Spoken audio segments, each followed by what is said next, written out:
Welcome back. 3 o'clock on April 17th.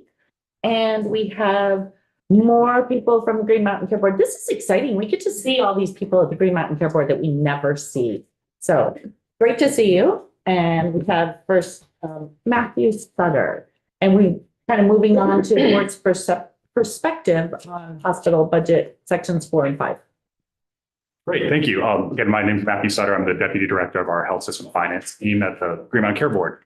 I'm just going to start by, I think these sections 4 and 5 kind of speak to improvements or our existing kind of budget process. So I'm just going to quickly kind of walk through what we're doing right now, just to get everybody on the same page. I won't belabor the point. I think everybody's a little bit aware of what we do, but so an enigma for us still. Okay, it's great.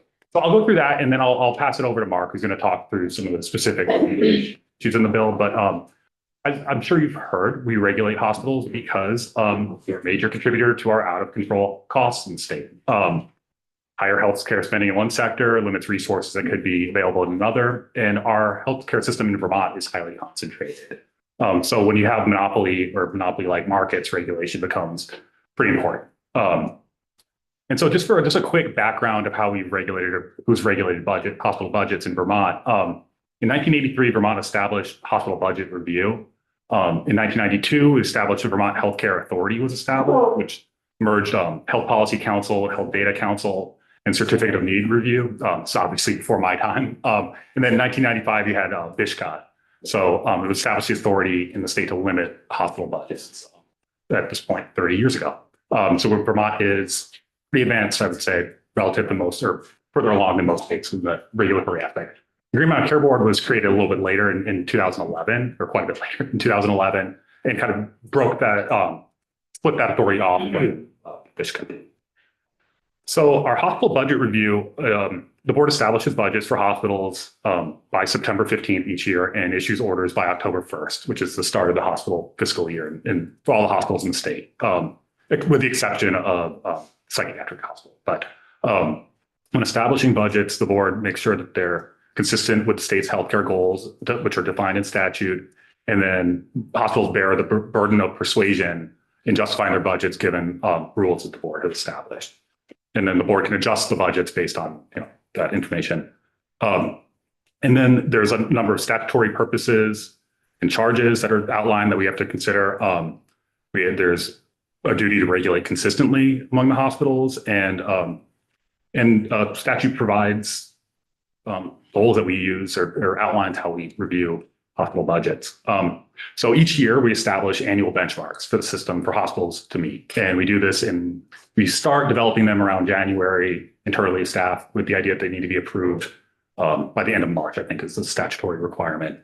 And these benchmarks are to help guide the hospitals in developing their budgets in a way that kind of fits with state goals.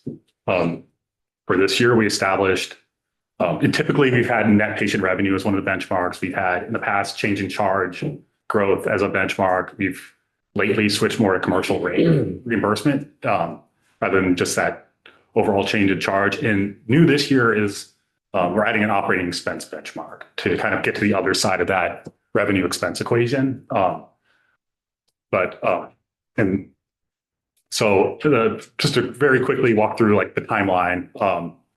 So every November we meet with hospital CFOs, we debrief with that from the prior year. From January to March, like I mentioned, we develop benchmarks, kind of considering statewide goals and what we can afford, what the system needs, how hospitals can operate under. From January to March, we do that. We open public comment. This year we had 3 full hearings about benchmarks where public comment was taken. We solicited input from hospitals, stakeholders, et cetera, in developing those benchmarks. We issued that guidance, and then hospitals develop their budgets from basically now until July. They submit to us on the 1st. That begins our analysis. We submit questions back to the hospitals. We get answers back. We develop a recommendation for our board at a staff level, and then provide that information to our board. In August is when we have the hearings, and then September is when the board basically deliberates on their budgets. So that's just like a very quick overlap of our overview of our process. And I think it'll help kind of when Mark goes through some specifics, language specifics of the language will help carry why we. Anyone else, any questions? I have one. Yep, Topper. On those meetings that you have. Who gets invited to them? The initial meetings that we have when we're developing benchmarks or. No, the ones that in the community. Sure, they tend to be, so we don't usually have community meetings for hospital benchmarks. It would be, we'll meet with VAS. I think it's either in rule or statute. Is it rule? It's rule that there's a requirement that we meet with VAS to discuss benchmarks. We also meet with the healthcare advocate, basically any interested stakeholders. That's the kind of explicitly laid out who we need to meet with. But we don't have, community outreach about the hospital benchmarks. At all. Not in our hospital budget review process. We have a team of 3 people, including myself. So, yeah. No, You do a public comment. we do a ample public comment. Yeah. Or did you want to ask further? Well, I'm just, when you say public comment, who do you get comments from? Oh my gosh. Everybody. Do you get comments from me? Forget being a legislator. Yeah. Or a citizen? A lot of citizen comment. We get a lot of comments from providers. Often we'll provide public comment. Okay, I'm mainly interested in citizens. Yeah. I would say it's largely citizen public comment. Okay, thank you. I'm aware of you receiving written public comment. Are there also opportunities for other forms of expressing public comment?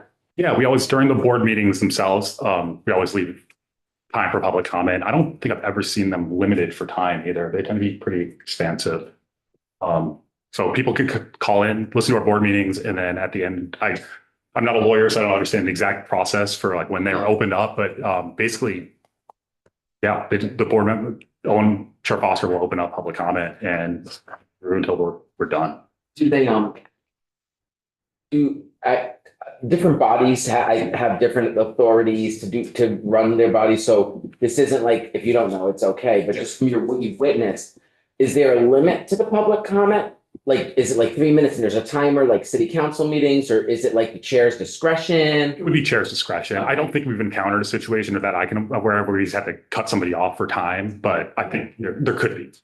Yeah, I only ask just to understand what it's like. Said different boards do it different ways. And does it have to be speech, or could someone do like an interpretive dance or like presentation? I would love to see that.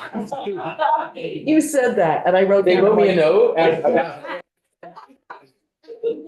I joked slightly to lighten the mood, but seriously, so that we understand the boundaries around it. And I mean, obviously, if someone abused it, it sounds like if someone came in and started filibustering to make, the chair could be like, you know what? Thanks for coming. You have 1 more minute. Thank you. Goodbye. Whatever. But it's good to know that there's both written and in person or remote verbal, because it gives people multiple opportunities to weigh in. And my understanding is that you meet regularly, and so if this is regularly happening, that means the public has regular opportunity to weigh in. Yes. Okay. And I will add for this year, we typically, I think in the past, have done 2 hearings. We present our staff level guidance information benchmarks to the board. You go away, you get public comment period, you come back and the board votes on it. We did it a little bit differently this year. I wanted to provide more time for public comment, so we split it up. Our guidance development period was a little bit longer this year than it has been in the past, and we added basically an extra couple weeks into the process for additional comment. Leslie? So as someone who has sat through many a Green Mountain Care Board meeting online, your agenda is on your website every week, so you can always know what's going on. Brian, I'm talking to you. And there could be 60 people on that call, and Chair Foster will recognize every person who wants to be recognized. And that's what I think is really important about the Green Mountain Care Board, is that it is obligated to open meeting law, and that makes it really unique in our system. So I think that's something really worth noting. Very transparent as opposed to others. I'll add, we also post public comment online. When folks submit it, they have an option to request that it not be posted publicly, but for the ones that do, we make sure they're on the website. You You had started by talking about that you're required to have consistency. And I'm wondering, is the benchmark that you set, is that sort of your mechanism for having consistency? Because I think that's one of the things that I've been worrying about a little bit and noticing. Yeah, so I think when I said consistency, what I meant is more hospitals know how to develop they receive guidance from us in a way that where they know how to develop it. Because from, on paper from now until July, they'll be developing their budget and have some understanding of where the board's perspective is, thinking about health systemically. I think that's important. Does that answer your question? I apologize. Yeah, I guess I'm like, the guidance that came out this year was, what, 7%? So 3% OpEx, operating expense, 3.5% NPR, and 3% commercial. and I'm just looking at, 14 different hospitals. 3% for UVM is wildly different than 3% for Copley. Yes. And so is that really consistent? And I'm hoping that there are other things that are taken into account to ensure that there's equity and consistency across the different hospitals. And that we're taking their individual needs into consideration as opposed to just blanket, everybody gets 3%. Sure. And how we set up budget guidance is, this is system-wide guidance level. Hospitals submit their budgets and they justify what they submit. And so if you have a hospital that has had extremely low prices and can back that up with data and evidence for us, maybe the board says, yeah, they are justified in going over the guidance level we approve, whereas hospital X might not be.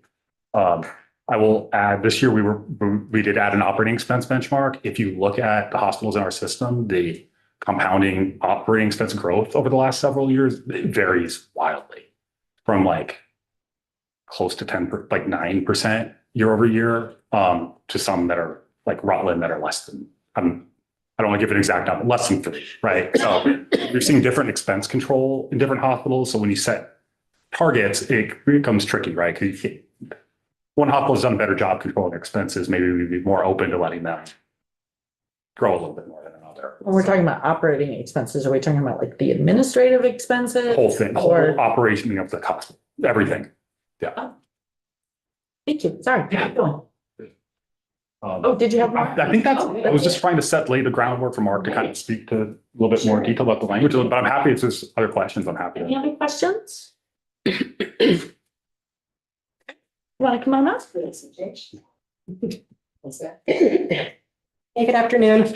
Mark Hinksler, staff attorney with the Green Mountain Care Board. Nice to see you all. Thank you for having me. I just want to do a few programming notes. One is that you heard testimony this morning from Mike Barber, I think Elena Barabee, and from Owen, I know. I want to make sure that you know that you're going to get a document from us with all of our redlined suggestions, thoughts for S126. I'm going to work on starting to pull together stuff today and tomorrow so we can get that to you. But just so you know, I'm going to be speaking. You don't have something from me in writing, but you will get something from me in writing. It'll be in one document for all of us, so you're not looking at 5 different documents.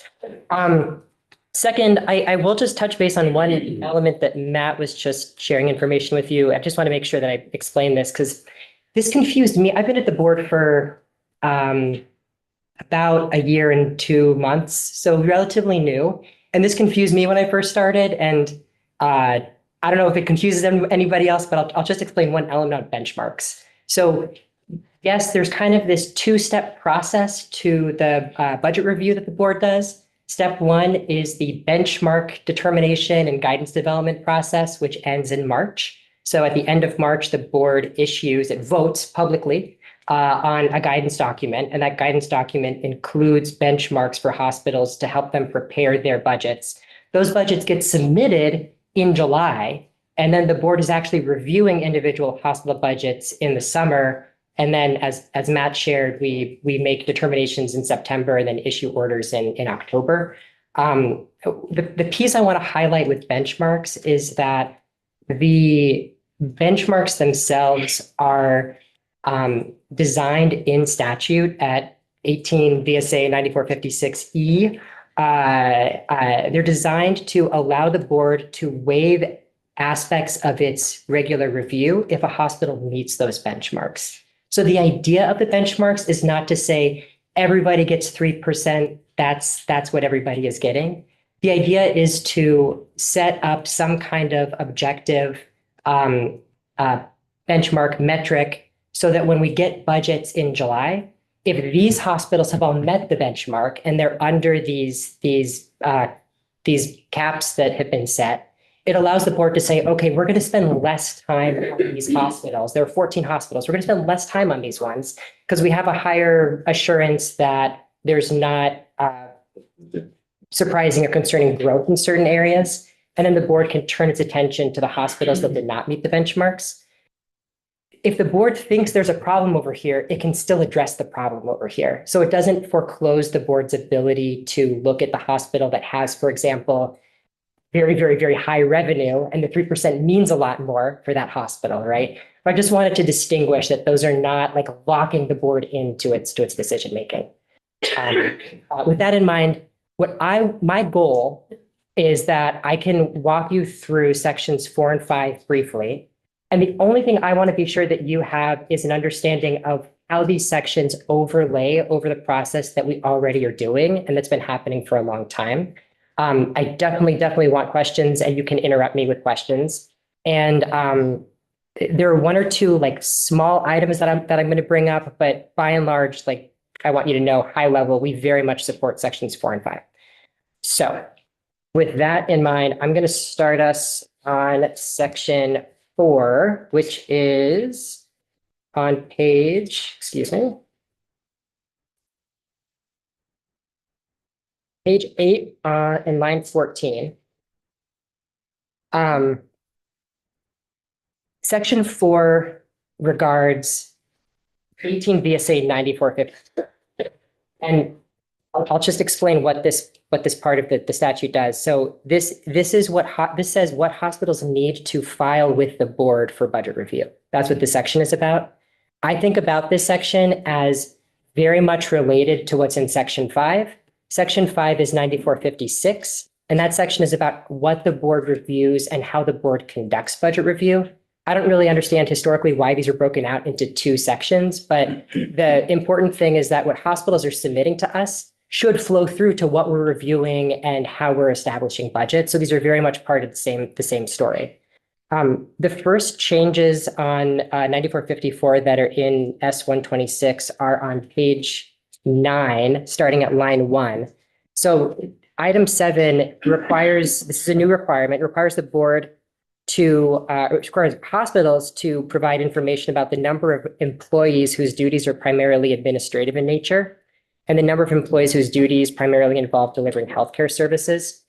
This is something that we currently do, but having this in statute so that it just keeps happening and there's no ambiguity about that happening makes sense to me. But this is something that already is happening with our budget review. Yeah. They've got Leslie and Mari both popping their hands up. So let's say the say same thing. Leslie, maybe they're going to say the same thing I am too. Well, we heard testimony from the CEO of Rutland that she felt this was redundant. So I'm just trying to understand why she might think so. Is it, or is it just like you're saying, reinforcing the fact? Thanks for that question. We have a reporting manual that hospitals use to file all of the budget submission information with us. That reporting manual defines administrative and non-administrative roles, and then explains how hospitals are to break those out and submit those to us. And we've gotten those, I don't recall any issues with getting those in the budget review process last year. So I don't read this as being anything new. I'd be happy to point in our comments to the part of the reporting manual that we've used to get this, but I don't know what the redundancy would be. Well, it sounds like you're saying that if it's already in the reporting manual, does it need to be here? I'm thinking that's her point. Okay. I think I mean, I don't want to speak for her. No, I understand. I think the question would be, is this, if this is something that everybody wants to, that this committee wants to be sure happens year over year, regardless of who's at the board, in my thinking, it would make sense to have it here, right? I don't know historically how long we've been doing this, but as for what's happening for FY 26, this is information that we already are collecting from hospitals. This is just putting it in statute. So by putting it in statute, what does it do? Hospitals would be required to submit it. It would be required to be a part of the board's process. The board couldn't choose to not do it. The board couldn't choose, the hospital couldn't choose, no one could choose. No one could, it would just happen. But in the past, people might have chosen not to do it. I can't speak to that. Yeah, I don't know. Got it. All right, and then Woody. Still on this issue, Yeah. in another bill, that is still on the wall, somewhere. There was an attempt to, look at, the difference between executive administrative pay and frontline worker pay. And one of the issues that we ran into was the number of, just because of my field, I'm thinking of like cardiology specialists who also have executive, like they're actively performing critical patient care, but also have significant executive administrative duties. In the reporting that you currently have, is that broken out? That to that level? Yeah, so there's been a lot of work at the board to create as apples to apples of an approach as possible when looking at hospital budgets. And a lot of that has happened in a manual that all hospitals use to define all of the terms that they need to report to us, so that when we're talking about an administrative position, we're all talking about the same thing. I don't have the language at my fingertips for what's in the manual. I know like where it is, I just don't have it at my fingertips. I'll cite to it in what we submit in writing. Okay, But right now, when hospitals submit this data to us, they all should be using that definition that's in the reporting manual and that defines how we're breaking these out, with the knowledge, yes, that there are split FTE positions at a lot of hospitals. and is that data that you could, like, for 1 year, is that data shareable, like with our? Yes, it's both shareable with your committee. It's also on our website. It's in all the hospital budget submissions. And then the reporting manual is on our website. And I can Okay. link to the stuff that That would be we great. have. Yes. Thank you. Yeah.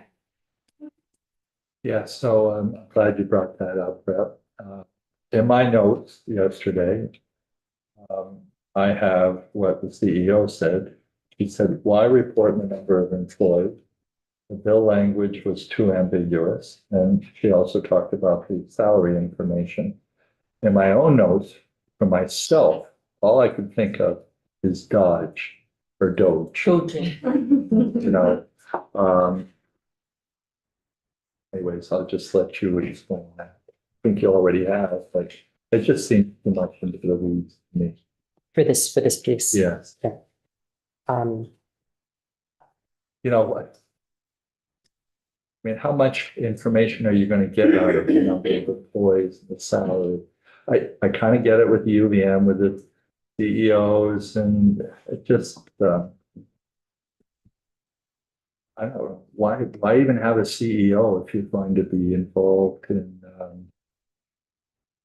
in some of these things regarding employees and things of that nature? So, you know, as a non-policy person here, I think the only comment that I have is that I do think it's really, really important for the care board to use as many reasonable data points as possible to understand what's happening at the 14 hospitals as uniformly and as fairly as possible. A lot of our reporting system and budget filing system is built around trying to get as much apples to apples comparison as we can. I very much think that this is this is an item that we have been doing at the board. Whether it's in statute, I think is a question for the committee. But I just wanted you to know that this is part of our current process, and that it's not adding something new for what hospitals are submitting. Are you going to be questioning, and I don't want to get too much into this, but are you going to be questioning, okay, you've got this amount of employees doing this amount of work. Maybe you should look at reducing this particular section in your hospital. Maybe you should even be reducing the salaries that you're paying for your employees. Is that something that you're going to be doing in the future? Or are you doing now? In a way you are, because UVM, you did look at this, some of the bonuses and things. like that. And there's, I will. And I'm not saying it's not justified. No, I mean, in this bill, there is language that would require the board to look at executive base salaries and variable payments, right? The Yeah. bonuses or the at-risk pay that the executives receive. And that's new, it's a new explicit item in the bill.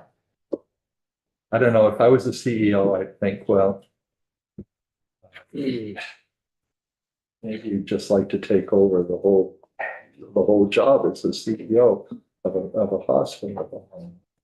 That's my impression. Yeah. Wendy has a question, but I have a question real quick, because what I've jotted down on this section was, yes, the redundancy, which I think I understand now and where that comment came from. But somebody, and I can't remember, I no recollection of who it was, sort of a map more of the workforce by type. Because administration isn't just administration. I mean, what is that? Is that a CEO or is that a scheduler? And would you be, and frankly, some of the slides that Chair Foster had for us today were a little alarming when going through the network, and, 41 people in Health Network External Relations. And he said, we don't even know what that is.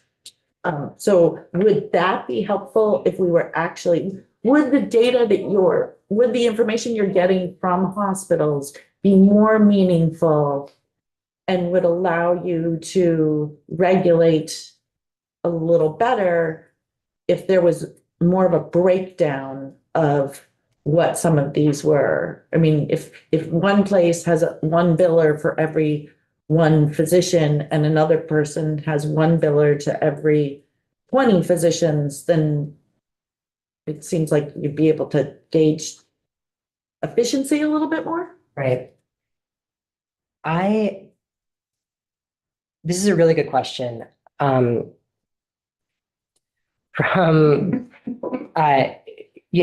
guess I'll give you my legal perspective answer, and then I'll kind of try to give you a little bit of a, just like what I've observed answer. So I think as written, the statute gives the board authority to look at many, many aspects of hospital operations.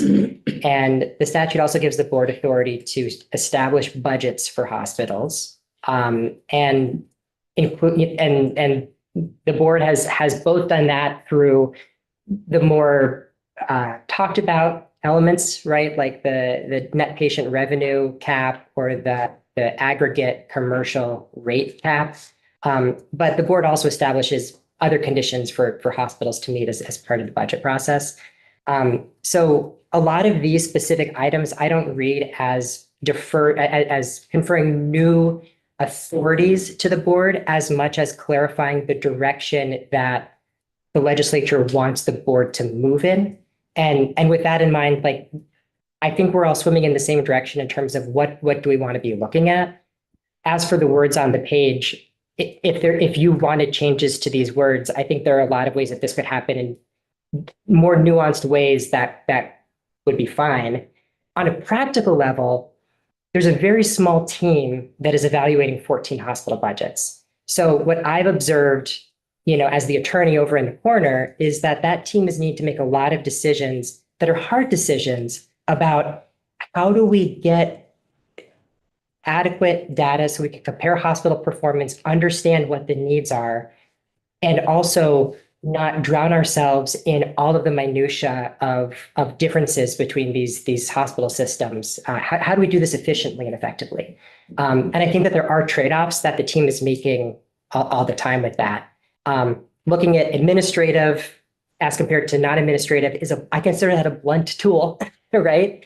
It's not an item that I heard any board member really hang their hat on as a major important piece in the budget review process last year.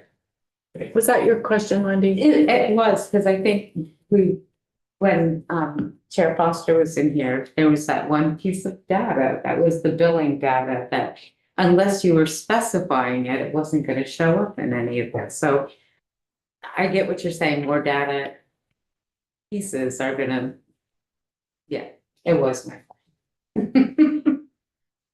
Keep going. I'm sorry. Sure. So this does move us into 8, which does get us into newer territory. This is page 9, line 5. Hospitals would be required to provide information regarding base salaries and total compensation for the hospital's executive and clinical leadership and for its employees who deliver healthcare services directly to hospital patients.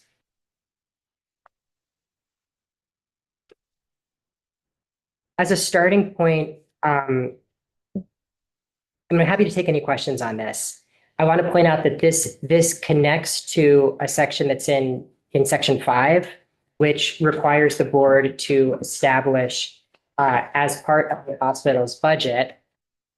I'm going to get a page and number for you so you can look at this and compare, because I think this is important for page 13, line 18. So I'm just going to point out the way that I see these connecting. So hospitals under current language in this bill would be required to provide information about base salaries and total compensation, meaning bonuses or variable pay. Page 13, line 18, when the board establishes budgets,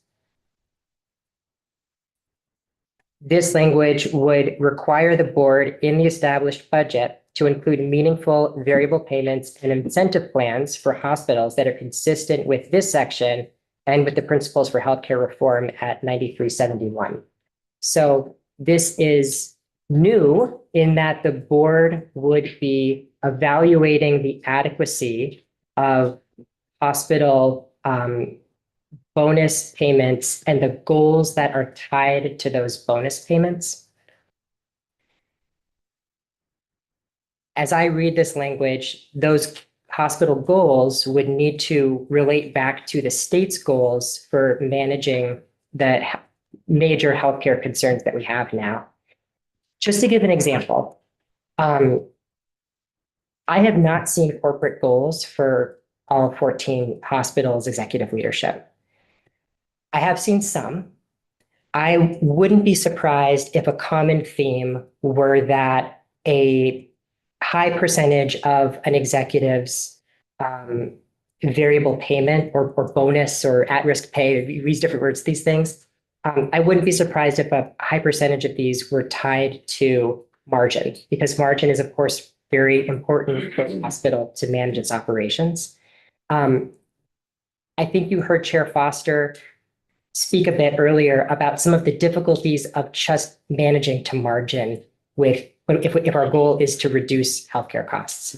So I think that, one question that this would put in the board's lap and that the board would have to evaluate and figure out is, if it is the case that my theory is right and that hospitals are often using margin as a primary means of considering variable payment, is that an appropriate way, is that an appropriate goal at the level that it's being set right now? Or is that not in line with the state's healthcare goals? So that feels very new to me. I just want to flag that is a new element. Any questions on that before I move on? Any questions? So, and you're going to have that in your recommendations. Yeah. Moving us back to page 9. We're on line 8. This one's long. As I read it, this requires hospitals to report proposals they have as to how they can support the kind of community care that we all value and want to see expand and adequately supported. I believe that Dr. Leffler spoke with you earlier today and mentioned the possibility of tying this to the community needs assessment that the hospitals do. My only thought there, I'm not the expert on that assessment, but I believe it's an assessment that happens every 3 years. As written, I think this is fine. I don't think this doesn't change anything big for the board in my reading. This really just is another element that hospitals would need to submit something else to us. And I think we can try to use that and use it well. But it doesn't change any direct, any major part of our hospital budget process. Mark. I hear that, and as a committee member, I am a little concerned about the community needs assessment and how well it would match up with our goals as a board and a state in getting us the data that we need. And it might be helpful as a committee to look at what's involved, because it's a federal thing. It's I can't remember the name of the federal law that requires it, but what does data look like that's required in the community that needs assessment? And how does it align with where we are and where we want to be? More of a comment than a question for you. Yeah. Thank you. And then moving down the page, we're almost done with page 9. This last edition, starting at line 17, is a requirement that hospitals submit information as directed by the board in order to maximize hospital budget data standardization and allow the board to make direct comparisons of hospital expenses across the healthcare system. I'm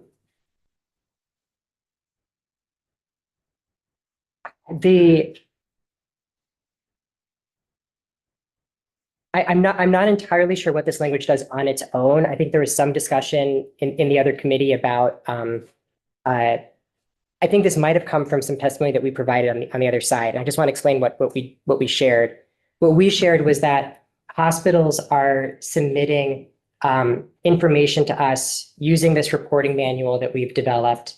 And there are difficulties that we have in many areas in making sure that when we get a point of data from a hospital, that hospital is pulling in the same information as every single other hospital. If you have questions about this, Matt Sutter can speak to it better than I can. But as I understood the issue, we are hoping that we can work with hospitals so that there's more uniformity in what everybody is submitting, so that when we are looking at a particular line item of a budget across 14 hospitals, we know that the number that we're looking at is reflective of the exact same information as best as possible across those hospitals. And there's a lot of little points of variances in there that, again, Matt Sutter can speak much more directly to than I can. Okay. So moving us to section 5, unless there are any other questions about section 4. So section 5 is important. The board's budget review process is section 5. So what the board does every year in evaluating hospital budgets is in this section.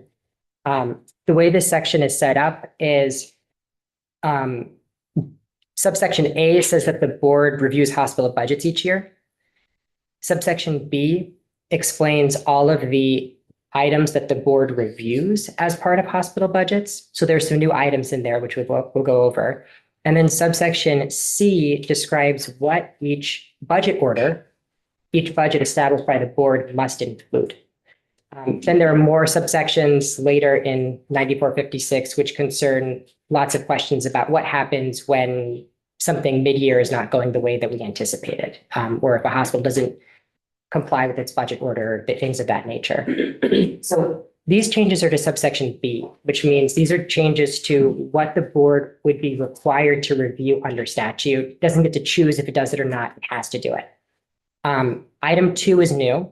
Item 2, starting at line 8, is considered the new statewide healthcare delivery plan once it's established, including total cost of care targets, and consult with AHS to ensure compliance with requirements regarding Medicare and Medicaid. So this just ties the board's budget review process to this healthcare delivery plan that's being established. We support that.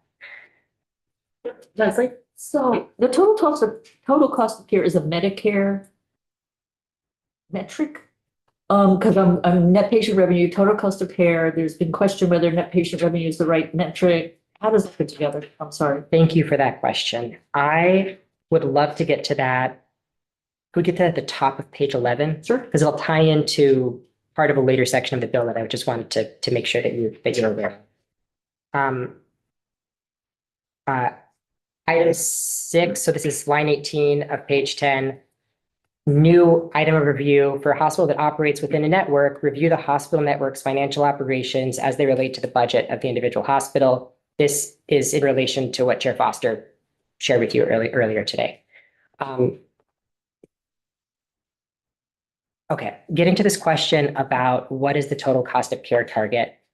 I want to give you my read of what this is saying. And then if it seems like there are different reads of it, then that will be helpful. But when I'm looking at page 11, line 1, there's this new requirement that the board exclude revenue derived from primary care, mental health care, and substance use disorder treatment services when determining a hospital's net patient revenue and any total cost of care targets. There is new language about total cost of care in the statewide healthcare delivery plan section of the bill. So I'm going to just ask us to go on a little trip to page 19 for a moment, because that's where I'm seeing this defined, and I have questions about what we're talking about here. I think I'm a little bit confused, and I have maybe a thought on how this could make sense. So I'm on page 19. I'm on line 3, and this is the part of the bill that describes how the new statewide healthcare delivery plan works, what it does, what it's required to do. What this says is that the statewide healthcare delivery plan will provide annual targets for the total cost of care across Vermont's healthcare system, which I'm reading to mean what is the total pot of money for the entire healthcare system that we have under the statewide healthcare delivery plan. Continuing, and include reasonable annual cost growth rates while excluding from hospital total cost of care targets all revenue derived from a hospital's investments in primary care. And here you see matching language, primary care, mental health care, substance use disorder treatment services. If I'm understanding this right, I think what this section of the bill is saying is that the healthcare delivery plan, which is established by a committee, will include a total cost of care target for the state for all healthcare spending. And then underneath that total target, there will be a target for hospital spending, which would be a portion of the total spending. I believe that's what this is communicating.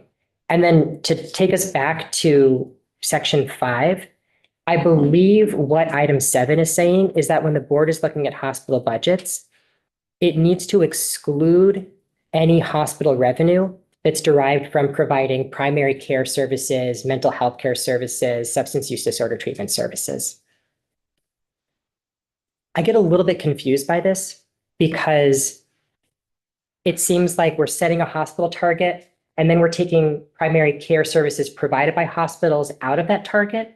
And then I'm not really sure where those are going. Are they going back into a different target somewhere else? It just seems like it's a little bit complicated to keep track of. We can figure this out and we can do it if this is what the committee wants. Alternatively, if the healthcare delivery plan just said that the plan needs to include total cost of care targets, and there's some discretion for the committee to define what those are for the healthcare delivery plan. And then if this section that the board is responsible for said that the board needs to consider any revenue derived rather than exclude, make it less mathematical, consider any revenue derived from primary care when evaluating those targets, I think that might give us a little bit more room to be more nuanced in our approach to this. Otherwise, we can work with it. But one suggestion that we have is just to simplify these two sections a little bit. So it's just clearer and a little bit easier to use. Any questions on that? No, but that's very helpful. Yeah, because that's very I had helpful. questions around why they would exclude. So thank you for lifting that up. And if you might get testimony from somebody else who thinks they understand this better than I do, in which case, great. Happy with that. Moving on to page 12. So we're still looking at items that the board is required to consider. All right. Line 10 has some changes to it. So already the board is required to consider salaries of hospital executive and clinical leadership. This explicitly includes variable payments and incentive plans. So there's bonus payments. Further, the hospital salary spread, including a comparison of median salaries, and this is new language again, and a comparison of the base salaries and total compensation for executives and clinical leadership with those of the hospital's lowest paid employees who deliver care. We support this language. Moving on to line 17, the board must consider in its review the number of employees of the hospital whose duties are primarily administrative compared with the number of whose duties primarily involve delivering healthcare services. Again, you'll get our section of the reporting manual in my comments. You can take a look at it, see if it makes sense to you or if you think it doesn't. And then that moves us on to subsection C. So I'm at page 13, line 1. Can I, Yeah, of course. just a question was on it. Yeah. Does the board have authority to ask the trustees or CEO to lower compensation?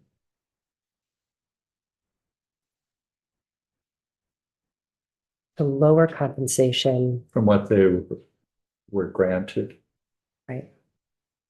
So right now under statute, there's no explicit grant of authority to the board to adjust salaries for individual members of a hospital. The board has authority to establish a budget for hospitals. Budget is not a defined term in statute. So what I don't have for you is a list of everything that does count as budget and that doesn't count as budget. That's a very, that's a line item, right? That is as much of a line item as you can get. This new language, I think, does allow the board, or actually require the board, to ensure that hospitals have meaningful variable payments and incentive plans for hospitals. And that's new language, and that would be a new authority for the board. And that's on line 18 of page 13.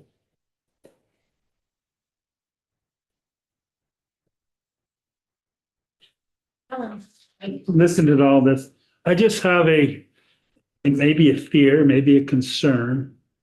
You might not have any employees left at some of these hospitals. Then what does the Green Mountain Care Board do? You know, there's a lot of demands here from the hospital, and I understand a lot of them.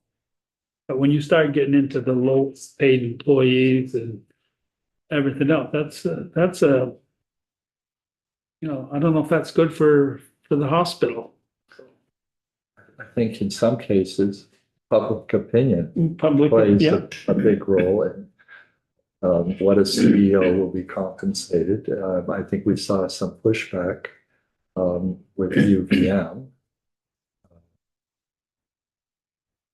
It just concerns me a little bit. It might work great, but if it don't, what do we do? I just wanted to give a time thing. We have a hard stop at 3:58.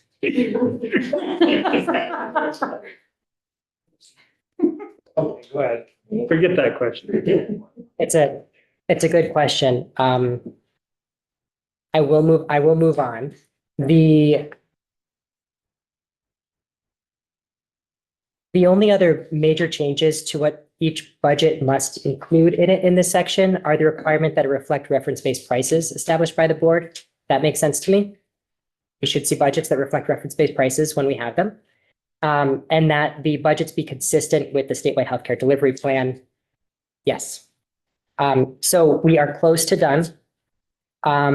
Thank you. There's a lot here, and I'm with you that a lot of this is hard, and a lot of this is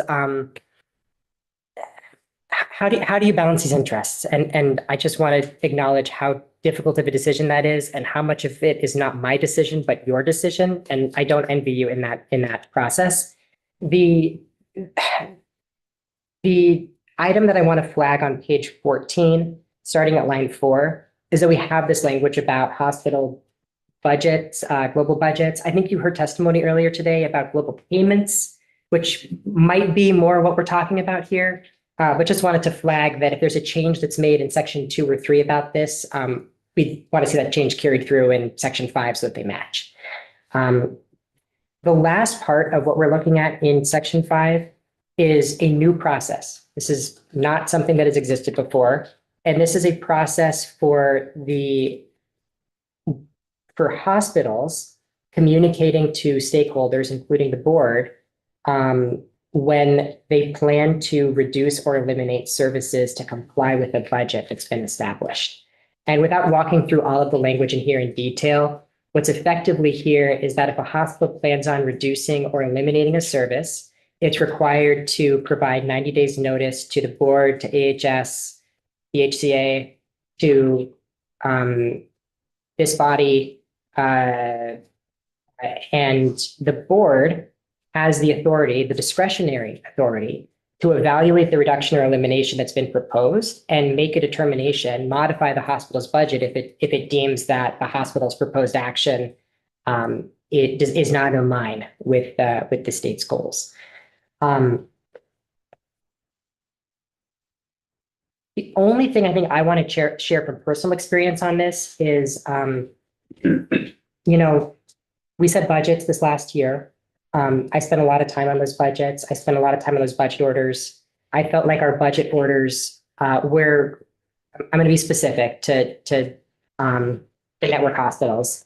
I felt like our budget orders explained kind of a roadmap for how we understood those hospitals to comply with the budget orders.